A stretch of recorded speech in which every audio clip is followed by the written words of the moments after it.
নমস্কার, আমার ছোট্ট ইউটিউব চ্যানেলে আপনাদের স্বাগত জানাই।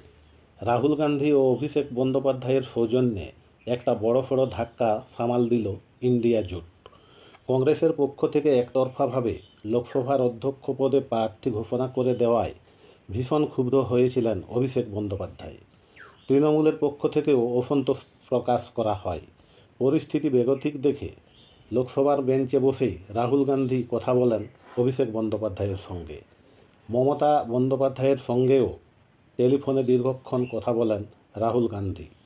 দুঃখ প্রকাশ করে তাদের বলেন, একতরফাভাবে অধ্যক্ষ প্রার্থীপদ ঘোষণা করা তার উচিত হয়নি। এরপরেই কংগ্রেসের অধ্যক্ষ পদপ্রার্থী কে সুরেশকে সমর্থন করার কথা জানিয়ে দেন তৃণমূল নেত্রী।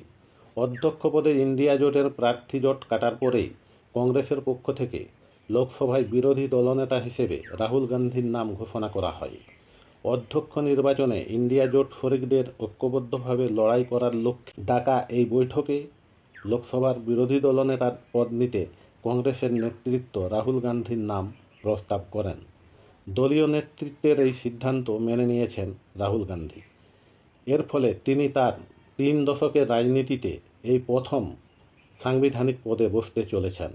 সেই সঙ্গে স্বাধীনতার পর বিগত 7 দশকের লোকসভাতে এই প্রথম পরম্পরা ভেঙে অধ্যক্ষ নির্বাচনের জন্য ভোটাভুটি হতে চলেছে। বিজেপির নেতৃত্বাধীন এনডিএ জোট অধ্যক্ষ পদে ফের ওম বিড়লাকেই প্রার্থী করেছে।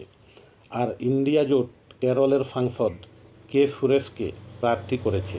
কংগ্রেস প্রথমে একতরফাভাবে প্রার্থী ঘোষণা করায় ইন্ডিয়া জোটে বেশ কিছুটা অশান্তি ছড়িয়ে পড়ে। তৃণমূল সাংসদ অভিষেক বন্দ্যোপাধ্যায় অভিযোগ করেন, কাউকে কিছু না জানিয়েই, কারো সঙ্গে কিছু কথা না বলেই দুর্ভাগ্যজনকভাবে একতরফা সিদ্ধান্ত নিয়েছে কংগ্রেস। রাহুল গান্ধী অবশ্য নিজস্ব উদ্যোগে পরিস্থিতি স্বাভাবিক করেন।